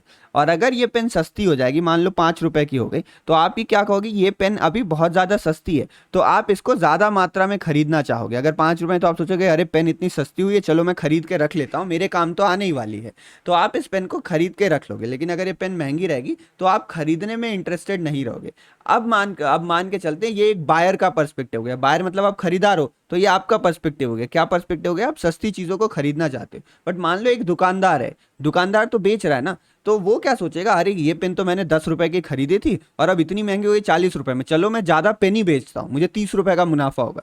तो जो सेलर है वो महंगी चीज़ को बेचने में ज़्यादा इंटरेस्टेड रखता है कि ये चीज़ अगर महंगी हो गई है तो मैं इसको यहाँ पे बेचने की कोशिश करता हूँ। और जो बायर है वो सस्ती चीज़ों को खरीदने की कोशिश करता है। ये हमारी नॉर्मल साइकोलॉजी है, और यही साइकोलॉजी स्टॉक मार्केट में भी काम करती है। मतलब अगर किसी चीज़ को बेचोगे आप, अगर किसी चीज़ को आप सेल करोगे, मान लो कोई चीज़ महंगी है, आप उसको सेल कर रहे हो, तो सेल करने से क्या होगा, मार्केट में उसकी सप्लाई बढ़ जाएगी। मार्केट में उसकी सप्लाई बढ़ जाएगी मतलब आपने बहुत ज़्यादा माल, अगर आपने बहुत ज़्यादा पेन बेचना शुरू कर दिया, तो धीरे धीरे क्या होगा, जितने लोग पेन खरीदने वाले हैं वो खरीद लेंगे, फिर कोई 40 रुपए में खरीदने के लिए तैयार नहीं रहेगा, तो आप उसको 35 रुपए में बेचोगे, फिर उसको आप 30 रुपए में बेचोगे। तो जब भी मार्केट में सेलर ज़्यादा आ जाते हैं, तो जो महंगी चीज़ होती है वो सस्ती होने लगती है। जो महंगी चीज़ होती है वो सस्ती होने लगती है, क्यों? क्योंकि उसकी सप्लाई बढ़ गई, तो सप्लाई बढ़ने से दाम अपने आप गिर जाता है। उसी तरीके से अगर किसी चीज़ के खरीदार ज़्यादा आ जाते हैं, मान लो आप दुकानदार हो और आप देख रहे हो 5 रुपए की पेन तो सब कोई खरीद के ले जा रहा है, एक काम करता हूँ 10 रुपए कर देता हूँ। तो जैसे ही डिमांड बढ़ेगी, जैसे ही डिमांड बढ़ेगी, आप क्या करोगे, उसका दाम बढ़ाते जाओगे। तो डिमांड बढ़ने से किसी चीज़ का दाम बढ़ता है। तो इसी तरीके से चार्ट में कुछ ऐसे प्राइस निकल के आते हैं, जैसे मान लो पेन के लिए 40 रुपए था, 5 रुपए। तो अगर मैं 2 साल का डेटा निकालता हूँ, 2 साल के मैंने पेन के भाव निकाले, और मैं जब भी देख रहा हूँ कि पेन का दाम 5 रुपए पहुंचता है और 40 रुपए पहुंचता है, तो चार्ट मेरे पास कुछ इस तरीके से बना। जैसे ही 5 रुपए दाम पहुंचता है, यहाँ से ऊपर उठने लगता है, और जैसे ही 40 रुपए पहुंचता है, यहाँ से दाम गिरने लगता है। लेकिन दाम 5 और 40 के बीच में घूम रहा है, 40 से नीचे गिरेगा, 5 से ऊपर जाएगा। तो आप सोचो यहाँ पे क्या हो रहा है, यहाँ पे तो साइकोलॉजी ही काम कर रही है ना, कि 40 रुपए की चीज़ महंगी लग रही है, यहाँ पे सप्लाई बढ़ जा रहा है, बाकी सारी चीज़ें हो रही है, और नीचे से 5 रुपए की चीज़ में डिमांड आ जा रहा है यहाँ पे। ये डिमांड आ जा रहा है यहाँ पे, तो इसी को हम सप्लाई डिमांड कहते हैं या सपोर्ट रेजिस्टेंस कहते हैं, जहां पे मार्केट में बायर्स और सेलर्स इंटरेस्टेड हो किसी एक डायरेक्शन में मूव करवाने के लिए, उसे सप्लाई डिमांड एरिया कहा जाता है, या जहां पे कहो एक्टिविटी हमें देखने को मिलती है। फॉर एग्जाम्पल ये आपको चार्ट नजर आ रहा होगा, यहाँ पे आप इस जोन पे फोकस करिए, यहाँ से लेके आप इस जोन पे एक बार फोकस करिए, जो मैंने ड्रॉ किया है। अब देखो यहाँ पे भाव आया, यहाँ से ऊपर चला गया, दोबारा इस जगह पे भाव आ गया, यहाँ से फिर ऊपर चला गया। मतलब कोई आदमी है जो यहाँ पे खरीद रहा है, इस जगह पे जैसे ही प्राइस आता है उसकी डिमांड बढ़ जाती है, उसको नीचे से एक सपोर्ट मिलता है और उस सपोर्ट के कारण वो ऊपर की तरफ निकल जाता है। लेकिन जैसे ही इस लेवल के ऊपर जा रहा है, जैसे ही इस लेवल के आसपास आ रहा है, आप देखो यहाँ पे ऊपर गया, नीचे गिर गया, फिर ऊपर गया, फिर नीचे गिर गया, फिर ऊपर गया, फिर यहाँ से नीचे आ गया, और यहाँ से फिर ऊपर जाने की कोशिश करी, यहाँ से फिर ये नीचे गिर गया। तो जैसे ही इस लेवल के आसपास पहुंचता है, मार्केट में अचानक से सप्लाई बढ़ जाती है और इस चीज का दाम सस्ता हो जाता है, या फिर ऊपर से इसे कोई रेजिस्टेंस दे रहा है, कोई इसे गिरने नहीं दे रहा है। तो अब आपको समझ में आ गया होगा कि सपोर्ट और रेजिस्टेंस का कॉन्सेप्ट क्या होता है, और ये मार्केट में किस तरीके से आपको साइकोलॉजी बताता है कि सपोर्ट रेजिस्टेंस का फॉर्मेशन हुआ तो क्यों हुआ। ये चीज अब आपको यहाँ पे क्लियर हो गई होगी। अब मैं आपको बताता हूँ कि सपोर्ट रेजिस्टेंस ड्रॉ कैसे किया जाता है। तो सपोर्ट और रेजिस्टेंस ड्रॉ करने के लिए आपको जो सबसे बेसिक चीज समझनी है वो समझना है स्विंग आइडेंटिफिकेशन। आपको ऐसी जगह ढूंढनी है जहां से मार्केट बहुत ज्यादा गिरा या उठा हो। अगर आप ऐसी जगह को ढूंढ लेते हो तो आप यहाँ पे मार्केट में आराम से सपोर्ट और रेजिस्टेंस को ड्रॉ कर सकते हो। जैसे कि हम चार्ट में चल के समझने की कोशिश करते हैं, तो यहाँ पर जैसा हमने डिस्कस किया कि इस लेवल से प्राइस उठा है, तो यहाँ पे अगर मार्केट आता है तो इस तरीके से मैं यहाँ पे इसको सपोर्ट ड्रॉ कर सकता हूँ। यहाँ पे इसको हम ग्रीन कलर से कर देते हैं। ग्रीन कलर मतलब होता है सपोर्ट, यहाँ से आने से प्राइस ऊपर की तरफ जाएगा। और अगर मैं यहीं पे इसको इस तरीके से ड्रॉ करूँ तो ये पूरे एरिया को मैं एज अ रेजिस्टेंस ड्रॉ कर सकता हूँ कि अगर यहाँ पे प्राइस आता है तो प्राइस यहाँ से नीचे गिरने की कोशिश करेगा। देखो अब दोबारा इस जगह के आसपास प्राइस आया तो यहाँ से फिर नीचे गिरने की कोशिश इस प्राइस ने करी है। तो इस तरीके से हमने चार्ट में सपोर्ट रेजिस्टेंस ड्रॉ कर लिया। और एग्जांपल मैं आपको दिखाता हूँ। इस जगह पे देखो अब प्राइस गिरना शुरू हुआ था, यहाँ पे आके हल्का फुल्का रुका, लेकिन यहाँ से एक बड़ी गिरावट हमें देखने को मिली है। तो इस जगह पे आके मैं इसको एक एज ए रेजिस्टेंस की तरह ड्रॉ कर सकता हूँ। तो यहाँ पे मैंने रेजिस्टेंस ड्रॉ कर लिया। अब देखो यहाँ पे आया, गिर गया प्राइस नीचे, यहाँ पे दोबारा गया, यहाँ से भी प्राइस नीचे गिर गया, तीसरी बार यहाँ पे गया, यहाँ से भी ये नीचे की तरफ गिरा है। तो इस तरीके से हम चार्ट में सपोर्ट और रेजिस्टेंस को ड्रॉ कर सकते हैं। अब एक सबसे जरूरी चीज हमें समझनी पड़ेगी कि सपोर्ट और रेजिस्टेंस इंटरचेंजेबल है। मतलब आप एक चीज समझने की कोशिश करो, जैसे कि आपको मैं एग्जाम्पल की मदद से समझाता हूँ। यहाँ पे मार्केट में हमने एक लेवल को ड्रॉ कर लिया, वो लेवल था ये वाला लेवल। आप मानते हो इस लेवल पे मार्केट ने कई बार रेजिस्टेंस लिया है। यहाँ पे मैं दो लेवल आपको ड्रॉ करके दिखाता हूँ और फिर हम बात करते हैं। तो यहाँ पे आप देखोगे मार्केट नीचे गिरा, यहाँ से रेजिस्टेंस लेके कई बार भाव नीचे की तरफ गिर रहा था, तो ये हमारे लिए रेजिस्टेंस था। रेजिस्टेंस कब तक था? जब तक जो भाव है वो इस लाइन के नीचे था। लेकिन जैसे ही भाव इस लाइन के ऊपर जाता है, अब देखो यहाँ से सपोर्ट लेके ऊपर जाने लगा। तो मतलब जो रेजिस्टेंस और सपोर्ट है वो इंटरचेंजेबल होते हैं। जो अभी रेजिस्टेंस है वो बाद में जाके हमारे लिए सपोर्ट का काम कर सकता है। अब अगर प्राइस इसके नीचे आ गया तो बाद में जाके फिर हमारे लिए रेजिस्टेंस बन सकता है। तो इसीलिए ध्यान रखना चाहिए, सपोर्ट और रेजिस्टेंस जो चीज़ है वो यूनिवर्सल चीज़ नहीं है, ये चेंज होते रहता है और प्राइस के ऊपर डिपेंड करता है। अगर प्राइस इस लाइन के ऊपर है तो ये सपोर्ट की तरह काम करेगा, प्राइस इसके नीचे आ जाएगा तो ये रेजिस्टेंस की तरह काम करेगा। और मुझे नहीं लगता इससे अच्छा एग्जाम्पल आपको कोई देखने मिलेगा। तो इस तरीके से आप सपोर्ट रेजिस्टेंस को चार्ट में ड्रॉ कर सकते हो। अब जो नेक्स्ट सवाल हमारे पास आता है कि सपोर्ट रेजिस्टेंस को हम ट्रेड कैसे करते हैं। तो सपोर्ट रेजिस्टेंस के पास दो तरीके के ट्रेड लिए जाते हैं। एक को हम कहते हैं ब्रेकआउट ट्रेड और दूसरे को हम कहते हैं यहाँ पर रिवर्सल ट्रेड। तो ब्रेकआउट और रिवर्सल ट्रेड क्या है, कैसे किए जाते हैं, चलिए डिस्कस करते हैं हम नेक्स्ट चैप्टर्स में। मुझे उम्मीद है आपको ये वीडियो पसंद आ रही होगी यहाँ पर और आपको चीज़ें सारी समझ में आ रही होंगी। अगर वीडियो पसंद आ रही है तो लाइक ज़रूर करेगा। आप देख ही रहे हो कितना ज़्यादा मेहनत लगता है, लगातार बोलना पड़ता है। तो मेहनत अगर आपको अच्छी लग रही है तो लाइक जरूर करेगा और दोस्तों के साथ शेयर कर दीजिए ताकि उनको भी कोई नॉलेज आपको देखने को मिले। तो रिवर्सल्स यानी सपोर्ट रेजिस्टेंस के पास आके हम दो तरीके के ट्रेड ले सकते हैं, रिवर्सल्स और ब्रेकआउट। रिवर्सल ट्रेड मतलब अगर मार्केट किसी सपोर्ट के आसपास आता है तो आप ऊपर के लिए बाइंग का ट्रेड प्लेस करोगे और मार्केट अगर किसी रेजिस्टेंस के आसपास आता है तो आप नीचे के लिए सेल का ट्रेड प्लेस करोगे। रिवर्सल ट्रेड्स लेने के लिए हमें दो चीज़ों का ध्यान रखना पड़ता है। पहला चीज़, आपको सपोर्ट और रेजिस्टेंस लेवल क्लियर होने चाहिए कि कहाँ पे मार्केट सपोर्ट ले रहा है, कहाँ पे मार्केट रेजिस्टेंस ले रहा है। अगर ये लेवल्स क्लियर हैं तो उन लेवल्स के आसपास हमें प्लानिंग करनी होती है। बीच में हमें कोई काम नहीं करना होता, यानी हमें अपने लेवल्स पे काम करना है। अगर आप बीच में, जैसे यहाँ सपोर्ट है, यहाँ रेजिस्टेंस, आप बीच में कुछ कर रहे हो तो यहाँ स्टॉप लॉसेस होने के चांसेस बहुत ज़्यादा रहते हैं। दूसरी चीज़ क्या है, यहाँ पे कभी भी मार्केट में अगर आपको बाइंग करना है सपोर्ट या रेजिस्टेंस के आसपास तो आपको कोई पॉजिटिव पैटर्न ढूंढना पड़ेगा, जिसमें से हम पॉजिटिव कैंडलस्टिक पैटर्न ढूंढ सकते हैं, जो कि मैंने आपके साथ डिस्कस किया है। 3 कैंडलस्टिक पैटर्न्स आप उसको देख सकती हैं या फिर देख सकते हो आप, या फिर उसके बाद आपको यहाँ पर पॉजिटिव चार्ट पैटर्न्स देखना है। ये चार्ट पैटर्न क्या होता है वो थोड़ी देर में आगे वाले चैप्टर्स में मैं आपके साथ डिस्कस करने वाला हूँ। तो आप ये चार्ट पैटर्न और कैंडलस्टिक पैटर्न्स की मदद से सपोर्ट पे बाइंग कर सकते हो और रेजिस्टेंस पे सेल करने के लिए, क्योंकि आप रिवर्सल ट्रेड कर ले रहे हो, तो इसका जस्ट उल्टा, अगर रेजिस्टेंस पे हमें सेल करना है तो हम यहाँ पे नेगेटिव कैंडलस्टिक पैटर्न्स देखेंगे और नेगेटिव चार्ट पैटर्न्स देखेंगे। अगर हमें नेगेटिव चार्ट पैटर्न और कैंडलस्टिक पैटर्न दिखते हैं तो हम सेल का ट्रेड वहां पे बना सकते हैं। फॉर एग्जांपल अगर मैं आपको एग्जांपल दिखाने की कोशिश करूं तो इस जगह पे आप देखो, ये हमारे लिए एक रेजिस्टेंस एरिया था और इस रेजिस्टेंस के आसपास यहाँ पर आके हमारे पास एक शूटिंग स्टार कैंडल बनती है। तो हम क्या करेंगे, इस शूटिंग स्टार कैंडल के नीचे या फिर यहाँ ट्रेड लेंगे और यहाँ पे हम अपना स्टॉप लॉस लगाएंगे और 1:1 या 1:2 टारगेट के लिए हम वेट करेंगे। सिमिलरली आप देखो यहाँ पर भी एक शूटिंग स्टार कैंडल का फॉर्मेशन होता है। हम यहाँ पे ट्रेड लेंगे, यहाँ पे स्टॉप लॉस लगाएंगे और यहाँ के टारगेट के लिए हम यहाँ पर अपना इंतजार कर सकते हैं। तो इस तरीके से आप रिवर्सल ट्रेड ले सकते हो किसी भी सपोर्ट या रेजिस्टेंस पे।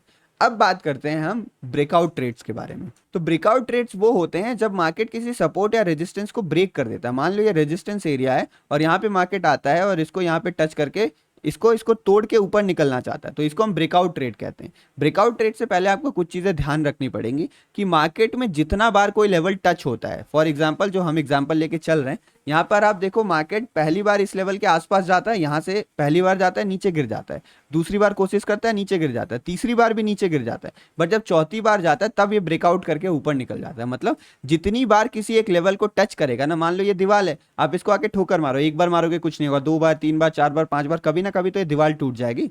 तो उसी तरीके से रेजिस्टेंस टूट जाता है और मार्केट ऊपर की तरफ ब्रेकआउट दे देता है। सिमिलरली कोई सपोर्ट है वो कई बार अगर टच हो चुका है यहाँ पर, तो एक ना एक बार वो नीचे की तरफ टूट के गिर जाएगा। तो इसको हम कहते हैं ब्रेकआउट्स। तो ब्रेकआउट मतलब अगर कभी मार्केट ऊपर जाता है तो उसे ब्रेकआउट कह देते हैं, अगर मार्केट नीचे गिरता है तो उसे हम यहाँ पर ब्रेकडाउन कह देते हैं। तो ब्रेकआउट और ब्रेकडाउन ट्रेड करने के लिए आपको कुछ चीज़ों का ध्यान रखना पड़ता है कि मार्केट को सबसे पहले उस लेवल के दूर आप निकल जाने दीजिए। तो सबसे जो सेफ ट्रेडिंग होता है, ब्रेकआउट सेफ तरीका होता है ट्रेड करने का, वो ये होता है कि मार्केट अगर नीचे गिर जाए तो यहाँ पर रीटेस्ट करे, आप उसके बाद यहाँ पर ट्रेड ले सकते हो मार्केट में नीचे की तरफ, यानी रीटेस्ट पे उस लेवल को ब्रेक करे, उस लेवल को टच करे और यहाँ पे कोई बेयरिश सिंबल बनाए तो आप नीचे के लिए सेल का ट्रेड ले सकते हो। जो रिस्की एंट्री इसमें ये होती है कि अगर मार्केट किसी सपोर्ट रेजिस्टेंस लेवल के आसपास आया है, वहां पे कंसोलिडेट कर रहा है, सपोर्ट रेजिस्टेंस लेवल के आसपास, देखो यहाँ पे आके ये कंसोलिडेट कर रहा था, तो फिर कंसोलिडेट देके अगर इस लेवल के ऊपर कोई कैंडल क्लोज होती है तो आप यहाँ पे बाइंग का ट्रेड बना सकते हो, यानी ब्रेकआउट का ट्रेड। और सेम पैटर्न अगर नीचे की तरफ बनता है तो आप सेलिंग का ट्रेड बना सकते हो।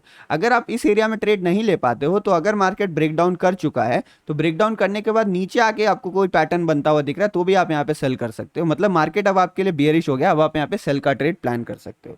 तो इस तरीके से हमें मार्केट में ब्रेकआउट और रिवर्सल्स को ट्रेड करना पड़ता है। ब्रेकआउट ट्रेड करते समय इस चीज का ध्यान रखा करिए कि ब्रेकआउट्स कई बार फेक ब्रेकआउट में कन्वर्ट हो जाते हैं तो आपके स्टॉप लॉसेस जा सकते हैं, इसलिए ब्रेकआउट ट्रेड करना रिस्की होता है। इसीलिए हमें इसमें पेशेंस के साथ ट्रेड लेना पड़ता है और प्रॉपर कंफर्मेशन के बाद ही हम ब्रेकआउट्स में एंट्री करते हैं।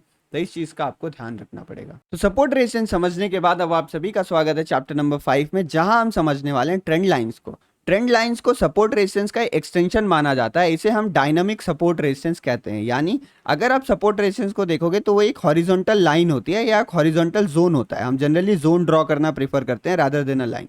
बट अगर आप ट्रेंड लाइन को देखोगे तो ये एक स्लैंटेड लाइन होती है, ये भी एक लाइन ही होती है बट ये एक एंगल पे होती है, इसीलिए हम इसको डायनामिक सपोर्ट रेजिस्टेंस कहते हैं। मैं आपको सबसे पहले चार्ट में दिखाता हूँ क्योंकि कॉन्सेप्ट लगभग सेम होता है, बट अगर आप चार्ट में देखोगे तो आपको चीज़ें अच्छे से समझ में आएंगी। यहाँ पर मैंने आपके सामने एक ग्रीन कलर की लाइन ड्रॉ करी है जो हॉरिजॉन्टल से एक एंगल पे आपको बनती हुई दिख रही होगी। और यहाँ पर आप नोटिस कर रहे होगे कि जितनी बार ये ट्रेंड लाइन के आसपास आया है, यहाँ पर ये सपोर्ट लेके ऊपर की तरफ जाता हुआ हमें नजर पे आया है। तो जो ये ट्रेंड लाइंस होती हैं, ये ट्रेंड लाइन क्यों कही जाती हैं पहले ये समझो। क्योंकि आपको यहाँ पे दिख रहा होगा मार्केट एक clear cut higher highs higher lows का पैटर्न बना रहा है, मतलब मार्केट एक अप ट्रेंड में है। तो अप ट्रेंड वाला जो मार्केट होता है वहां पर, या अप ट्रेंड या डाउन ट्रेंड हो, जहां भी मार्केट हमें ट्रेंडिंग नजर आता है, तो उस ट्रेंडिंग मार्केट में अगर आप लोज को या फिर हाइज को एक साथ मिलाते हो तो आपको एक लाइन निकल के आती है और इसी लाइन को हम कहते हैं ट्रेंड लाइंस। जिस तरीके से सपोर्ट रेजिस्टेंस काम करता है, मार्केट किसी ट्रेंड लाइन पे मतलब किसी लेवल पे आ रहा है तो यहाँ से सपोर्ट लेके ऊपर जाएगा, उसी तरीके से अगर कोई ट्रेंड लाइन सपोर्ट पे काम करती है, कैसे कंफर्म होगा? आपने 2 पॉइंट लिया, 2 पॉइंट को एक साथ मिला दिया तो एक ट्रेंड लाइन ड्रॉ हो गई, और अगर तीसरे पॉइंट पे वहां से मार्केट रिएक्ट करके ऊपर चले जाता है, मतलब आप समझे ट्रेंड लाइन कंफर्म हो गई है। तो इस तरीके से आप कंफर्म हुई ट्रेंड लाइन पे बाइंग कर सकते हो कोई पॉजिटिव सिग्नल देके। जैसे यहाँ पर आप देखोगे तो एक हैमर कैंडल आपको दिखती है, तो आपने ट्रेंड लाइन ड्रॉ किया, ट्रेंड लाइन पे आपको एक हैमर कैंडल दिखी, आप यहाँ पे बाइंग का ट्रेड बना सकते हो। सिमिलरली ट्रेंड लाइन का भी ब्रेकडाउन आता है और इस ब्रेकडाउन को हम उसी तरीके से ट्रेड करते हैं जैसे हम किसी हॉरिजॉन्टल लेवल के ब्रेकडाउन को ट्रेड करेंगे। कैसे कि मार्केट अगर इसके नीचे क्लोज होता है, रीटेस्ट करता है, तो हम सेल का ट्रेड ले सकते हैं। लेकिन यहाँ पे मैं आपको एक प्रो टिप बताना चाह रहा हूँ कि कई बार ऐसा होता है कि ट्रेंड लाइंस का जो ब्रेकआउट या ब्रेकडाउन होता है वो बहुत ज़्यादा फेल हो जाता है। तो इसीलिए अगर आपको दो चीज़ें दिख रही हैं, एक ट्रेंड लाइन नज़र आ रहा है और एक हॉरिजॉन्टल लेवल नज़र आ रहा है, तो हमेशा जो हम ट्रस्ट करेंगे वो हॉरिजॉन्टल लेवल पे ज़्यादा करेंगे rather than a trend line. Horizontal level पे ट्रस्ट हमें ज़्यादा करना है, ट्रेंड लाइंस पे हमें ट्रस्ट कम करना है। ट्रेंड लाइंस का यूज़ जनरली जो मैं करता हूँ वो रिवर्सल ट्रेड्स के लिए करता हूँ, ब्रेकआउट्स के लिए मैं ट्रेंड लाइन का यूज़ नहीं करता हूँ। ब्रेकआउट्स और ब्रेकडाउन ट्रेड करने के लिए मैं हॉरिजॉन्टल लेवल्स का यूज़ करना ज़्यादा पसंद करता हूँ। तो ट्रेंड लाइंस क्या होती हैं? ऐसी लाइन जो ट्रेंड को डिफाइन करें और जिसको हम एक डायनामिक सपोर्ट रेजिस्टेंस भी कह सकते हैं, तो इसको हम ट्रेंड लाइंस कहते हैं। उसी तरीके से मैं आपको एक नेगेटिव ट्रेंड लाइन भी यहाँ पे दिखा देना चाहता हूँ। जैसे कि यहाँ पर मैं एक लाइन ड्रॉ करता हूँ, तो यहाँ पर देखो कई बार मार्केट इस जगह के आसपास हमें रेजिस्टेंस लेता हुआ दिखा है। यहाँ पे दोबारा इस ट्रेंड लाइन के आसपास आया, रेजिस्टेंस रेजिस्टेंस रेजिस्टेंस, तो इसको हम ट्रेंड लाइन कहते हैं जो डाउन ट्रेंड को डिफाइन कर रही है। ये एक डाउन ट्रेंड चल रहा है मार्केट में, उसको डिफाइन कर रही है। तो मार्केट यहाँ से रेजिस्टेंस लेगा, हमें नेगेटिव सिग्नल्स को ढूंढना है और यहाँ पे सेल करने को देखना है। तो ये होता है ट्रेंड लाइंस का कॉन्सेप्ट और ट्रेंड लाइंस को इस तरीके से हम यहाँ पर ट्रेड कर सकते हैं। अब चलिए बढ़ते हैं हम अपने नेक्स्ट चैप्टर की तरफ और समझते हैं चार्ट पैटर्न्स को। तो चलिए अब समझ लेते हैं चार्ट पैटर्न्स क्या होते हैं। बेसिकली सपोर्ट रेजिस्टेंस और ट्रेंड लाइन को मिलाकर बनाए गए कुछ पैटर्न्स को जो पॉपुलरली मार्केट में बनते हैं और जिनका रिएक्शन हमें देखने को मिलता है, उनको हम कहते हैं चार्ट पैटर्न्स। तो यहाँ पे मैं कुछ पॉपुलर चार्ट पैटर्न्स को डिस्कस करने वाला हूँ। एक एक करके उनके नाम जानेंगे, उनके स्ट्रक्चर को समझेंगे और वो बियरिश है या बुलिश है उनको समझने की कोशिश करेंगे। तो जो सबसे पहला पैटर्न मेरे पास है यहाँ पर, इसको हम कहते हैं हेड एंड शोल्डर पैटर्न। आप देखोगे इस तरीके का कोई स्ट्रक्चर यहाँ पे आपको बनता हुआ नजर आ रहा होगा। तो यहाँ पे आपको एक हेड और दो शोल्डर नजर आ रहे होंगे, तो इसीलिए इस पैटर्न का नाम यहाँ पे हेड एंड शोल्डर पैटर्न है। ये पैटर्न बुलिश होता है या बियरिश, तो इस पैटर्न को हम यहाँ पर बियरिश पैटर्न मानते हैं। मतलब अगर मार्केट ऊपर की तरफ जा रहा है और टॉप के आसपास आपको कोई ऐसा स्ट्रक्चर बनता हुआ दिखता है, तो ये नेक लाइन होती है, जो ये लाइन होती है जो हेड और शोल्डर के बॉटम को ज्वाइन कर रही है। तो अगर इसका ब्रेकडाउन आता है, जैसे ब्रेकडाउन हुआ, तो हम ब्रेकडाउन पर भी एंट्री कर सकते हैं, नहीं तो इसके रीटेस्ट होने पर भी एंट्री बनाई जा सकती है। तो ये हमारा पैटर्न नंबर 1 है, हेड एंड शोल्डर पैटर्न।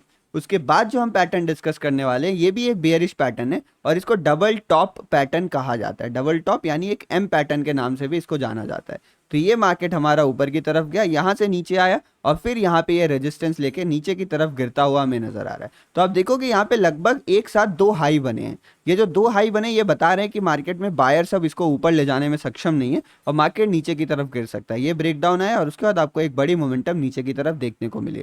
तो इसमें भी जो हम एंट्री करते हैं वो नेक लाइन के ब्रेकडाउन पर करते हैं। तो ये है हमारा डबल टॉप पैटर्न। उसके बाद जो नेक्स्ट पैटर्न है वो एक बुलिश पैटर्न है। ये डबल टॉप का उल्टा पैटर्न है। डबल टॉप पैटर्न को एम पैटर्न भी कहा जाता है और इसको हम डबल बॉटम पैटर्न कहते हैं। तो इसको आप डबल बॉटम पैटर्न कर लो क्योंकि यहाँ पे आपको दो बॉटम्स न बनते हुए नजर आ रहे हैं, या फिर आप इसको एम डब्ल्यू पैटर्न भी बोल सकते हो। तो ये एक बुलिश पैटर्न है और देखो नेक लाइन के ब्रेकआउट और रिटेस्ट के बाद हम यहाँ पर एंट्री बनाते हैं और इसमें हमें अपसाइड का ट्रेड ढूंढना होता है। जो नेक्स्ट पैटर्न हम डिस्कस करने वाले हैं वो वेज पैटर्न डिस्कस करने वाले हैं। इसको एंगल पैटर्न भी कहते हैं। तो इसको हम यहाँ पे राइजिंग वेज बोलते हैं। ये जो पैटर्न आपको नजर आ रहा होगा ये एक राइजिंग वेज पैटर्न है और इसको हम एक बियरिश पैटर्न मानते हैं। अगर देखो market higher highs higher lows बना रहा है, बट जो हायर हाइज हायर लोज हैं वो ज़्यादा स्ट्रांग नहीं है, मतलब मार्केट अप ट्रेंड में है तो, बट वो अप ट्रेंड वीक हो गया है और नीचे से आ रही है ट्रेंड लाइन का जो ब्रेकडाउन होगा तो मार्केट नीचे गिरेगा। मतलब अगर एंगल इस तरफ का बना हुआ है तो हमें डाउन साइड की मूवमेंट देखने को मिल सकती है। तो ये राइजिंग वेज पैटर्न है जो अपने आप में बियरिश है। इसमें अगर ये नीचे की सपोर्ट वाली ट्रेंड लाइन टूटती है तो हम यहाँ पे एक सेल की पोजीशन बना सकते हैं। तो ये था हमारा पैटर्न राइजिंग वेज पैटर्न जो कि एक बेयरिश पैटर्न माना जाता है। उसके बाद हम देखते हैं यहाँ पे cup and handle pattern. Cup and handle pattern को एक ब्रेकआउट पैटर्न माना जाता है और ये जिस भी डायरेक्शन में बनता है उसी डायरेक्शन में हमें एक मूवमेंट आता हुआ दिखता है। अब देखो कि यहाँ मार्केट जाता है, यहाँ से मार्केट नीचे गिरता हुआ आता है और धीरे धीरे जाके ऊपर जाता है, फिर यहाँ पे एक बार रेजिस्टेंस लेता है और ब्रेकआउट कर देता है। तो आपको दिख रहा है ये एक कप है और ये कप का हैंडल है। तो कप एंड हैंडल, कप इस तरीके से होता है ना, तो कप एंड हैंडल जैसा पैटर्न आपको यहाँ पे बनता हुआ दिख रहा है। तो इस कप एंड हैंडल पैटर्न को हम बुलिश मानेंगे क्योंकि ये ऊपर की तरफ ब्रेकआउट दे रहा है। सिमिलरली अगर मार्केट इस तरह नीचे आए, यहाँ पे ऐसा कोई पैटर्न बना है तो इसको हम बियरिश पैटर्न भी कंसिडर कर सकते हैं। तो ये बेसिकली ब्रेकआउट पैटर्न है, कॉन्टिन्यूएशन पैटर्न है और आपको ये उस डायरेक्शन में बढ़िया मूवमेंट देखने को मिलती है। तो ये हो गया हमारे पास cup and handle pattern. Next pattern जो हम देख रहे हैं ये भी मेरे पास एक ब्रेकआउट पैटर्न है या कॉन्टिन्यूएशन पैटर्न है जिसको हम पेनेंट पैटर्न कहते हैं। अगर मार्केट किसी डायरेक्शन में ऊपर जा रहा है और वहाँ पे छोटा सा हमें हमें एक ट्रायंगल टाइप दिखता है, जिसको अभी मैं आगे आपको सिमेट्रिकल ट्रायंगल भी बताऊंगा। ऐसा पैटर्न दिखता है, ऊपर ब्रेकआउट आता है तो मार्केट अच्छा खासा ऊपर की तरफ जाता हुआ दिखता है। इसी का एक दूसरा पार्ट भी है जिसको पोल एंड फ्लैग पैटर्न कहते हैं, तो उसका भी मैं इंट्रोडक्शन आपको करवा देता हूँ। अगर मान लो मार्केट ऊपर जा रहा है और यहाँ पे थोड़ा रिट्रेसमेंट आता है, ये फ्लैग बनता है और फिर इसका अगर ब्रेकआउट आता है ऊपर की तरफ, तो ये हो गया हमारे पास पोल और ये हो गया फ्लैग, और फिर मार्केट ऊपर की तरफ हमें जाता हुआ दिखेगा। तो ये भी मेरे लिए एक ब्रेकआउट पैटर्न है, कॉन्टिन्यूएशन पैटर्न है। अब हम लास्ट में समझ लेते हैं ट्रायंगल पैटर्न्स को। तो टोटली 3 तरह के ट्रायंगल पैटर्न्स होते हैं। ये जो पहला ट्रायंगल पैटर्न है इसको हम कहते हैं असेंडिंग ट्रायंगल पैटर्न। असेंडिंग मतलब आप देखो ऊपर से जो हाई है वो कांस्टेंट बन रहा है, मतलब एक ही जगह पे रेजिस्टेंस ले रहा है, बट नीचे से जो सपोर्ट है यानी हायर लोज का फॉर्मेशन हो रहा है, तो जो लोज हैं वो असेंड कर रहे हैं ऊपर की तरफ, इसीलिए हम इसे असेंडिंग ट्रायंगल पैटर्न कहते हैं। और ये पैटर्न बुलिश माना जाता है। जनरली इसमें ब्रेकआउट हमें ऊपर की तरफ देखने को मिलता है। अगर नीचे ब्रेक डाउन करता है तो इसकी रिटेस्ट पे हम सेल का भी प्लान कर सकते हैं, बट जनरली इसका ब्रेकआउट हमें ऊपर की तरफ देखने को मिलता है। सिमिलरली यहाँ पे आपको एक डिसेंडिंग ट्रायंगल पैटर्न दिख रहा है जिसमें आपको लोअर हाइज बनते हुए दिख रहे हैं और जो लोज हैं वो लगभग सिमिलर एक जगह पे लग रहे हैं, तो ये बियरिश पैटर्न माना जाता है। जिस तरीके से इसको बुलिश मानते हैं इसको हम बियरिश पैटर्न मानते हैं, बट अगर ट्रेंड लाइन का ब्रेकआउट आता है तो रिटेस्ट में हम बाइंग करने को भी देख सकते हैं। और ये हमारे पास एक सिमेट्रिकल ट्रायंगल पैटर्न है जिसको कंटिन्यूएशन माना जाता है, मतलब अगर ये ऊपर ब्रेक करेगा तो ऊपर निकल जाएगा, नीचे ब्रेक करेगा तो नीचे निकल जाएगा, इसके ब्रेकआउट की पॉसिबिलिटी लगभग एक जैसी रहती है। तो ये तीनों ट्रायंगल पैटर्न है जिसको हम चार्ट में देख सकते हैं। अब मैं आपको होमवर्क दे रहा हूँ कि आपको चार्ट में जाके इन पैटर्न्स को ढूंढना है और बैक टेस्ट करना है। पहले नोट्स बना लीजिए, उसके बाद आपको ये काम करना है हमारा। तो यहाँ पर हमने चार्ट पैटर्न्स को डिस्कस कर लिया। अब लगभग हमारा कोर्स खत्म होने को आया। लास्ट में मैं कुछ प्रो टिप्स के साथ आपको यहाँ पे बंद करना चाहूँगा इस कोर्स को, लेकिन इन प्रो टिप्स को ज़रूर ध्यान से सुन लीजिएगा। तो अगर आप मार्केट में यहाँ पर अभी अभी नया ट्रेडिंग स्टार्ट कर रहे हो तो रिस्क अपना मैनेज करके चलेगा, बड़ी पोजीशन में रिस्क मत लीजिएगा। जो भी इस कोर्स में डिस्कस किया गया ये कॉन्सेप्ट आपके लिए इनफ है, बट ये इतना इनफ नहीं है कि आप इससे मतलब प्रॉपरली ट्रेड कर सको। ये एक ऐसा कॉन्सेप्ट था जो आपको स्टार्टिंग में स्टार्ट करवाने के लिए काफ़ी है, इससे आप सब कुछ सीख गए हो। अब आपको कोई और वीडियोस देखने की ज़रूरत नहीं है, अब आपको ज़रूरत है मार्केट में प्रैक्टिस करने के लिए। तो यहाँ के बाद अगर आपको एक सक्सेसफुल ट्रेडर बनना है तो इन नॉलेज के बाद आपको प्रैक्टिस की ज़रूरत पड़ेगी। आपको मार्केट में प्रैक्टिस करने की बहुत ज़्यादा ज़रूरत है। प्रैक्टिस के साथ साथ ऑब्जर्व करिएगा और अपने मिस्टेक्स पे काम करने की कोशिश करेगा और आपको रिजल्ट दिखना स्टार्ट हो जाएगा। मैं आपको ये भी कहूँगा कि आप ट्रेड जर्नल ज़रूर बनाएगा ताकि आपको आइडिया लगे आप क्या चीज़ कर रहे हो क्या चीज़ नहीं कर रहे हो। तो इन कुछ प्रो टिप्स के साथ मैं इस कोर्स वाली वीडियो को बंद करना चाहूँगा। जाते जाते बस एक अनाउंसमेंट था जिसको मैं रिपीट करना चाहता हूँ। काफ़ी ज़्यादा मेहनत लगी है इसमें, लगभग 5-6 घंटे की पूरी मेहनत है। उसके बाद ये वीडियो बन के आपके सामने आई है। तो दोबारा कहना चाहूँगा, पसंद आए तो लाइक ज़रूर करिएगा और आप शेयर ज़रूर कर दीजिए ताकि बाकी लोगों को इसके बारे में पता चल जाए।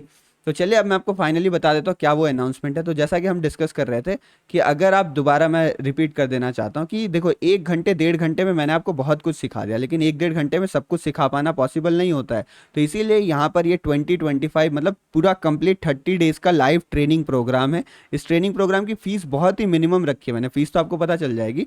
फ़ीस बहुत ही ज़्यादा मिनिमम, अगर आप देखोगे बाकी मार्केट में इसके लिए आपको मतलब मल्टीपल 20,000 30,000 तक चार्ज किया जाता है, बट फीस मिनिमम, क्योंकि मैं चाहता हूँ सब कोई सीख सके। एक बेसिक अगर प्राइस रखा जाएगा तो सबके लिए कोर्स अफोर्डेबल हो जाएगा। जनरली अगर आप 1-2 लॉट से ट्रेड करते हो तो उतना ही है जितना आपका कैपिटल है, लगभग उतना इसमें लगने वाला है। तो अगर आप देखोगे इसमें थ्योरी क्लासेस होंगी डेली, सैटरडे संडे छुट्टी रहेगी। हर वीक डेज होते हैं उसमें आपको 1 to 1.5 आवर्स की क्लासेस दिखेंगी। मार्केट जब हमारी थ्योरी क्लासेस कंप्लीट हो जाएंगे उसका लाइव ट्रेडिंग भी होगा मार्केट में, कुछ सेशंस, हर चीज़ की आपको रिकॉर्डिंग मिल जाएगी क्लासेस की। एप्लीकेशन में लाइव किया जाएगा तो आपको जुड़ने में भी कोई प्रॉब्लम नहीं होगा। यहाँ पे डाउट सॉल्विंग आपके पास रहेगी, आपको option buying, stock, swing trading सब कुछ सिखाया जाएगा यहाँ पे, मतलब कंप्लीट मार्केट की नॉलेज दी जाएगी और प्लस आपको स्ट्रैटेजीज भी शेयर की जाएंगी जो प्रीमियम स्ट्रैटेजीज हैं। तो इन सभी का पैकेज आपको एक बहुत ही कम दाम में मिल रहा है। अगर आप इंटरेस्टेड हो कोर्स बाई करने में तो आप चेकआउट कर सकते हैं। जो बैच है हमारा 1 सितंबर से स्टार्ट होगा। बहुत सारी सीट्स ऑलरेडी बुक हो चुकी हैं, तो थोड़ा जल्दी करिएगा ताकि सीट्स फुल ना हो जाए, क्योंकि मैं उतने लोगों को एनरोल कर पाऊंगा जिनके ऊपर मैं पर्सनली सब पे अटेंशन दे सकूँ। तो चलिए इन्हीं शब्दों के साथ वीडियो को बंद करते हैं। मुझे लगता है आज आपने कुछ ज़रूर बहुत बढ़िया सीखा होगा। बस इसको याद रखिए और प्रैक्टिस करते रहिए, आपकी ट्रेडिंग लाइफ ज़रूर चेंज हो जाएगी। नमस्कार, जय हिंद, जय श्री राम। बंद करते हैं।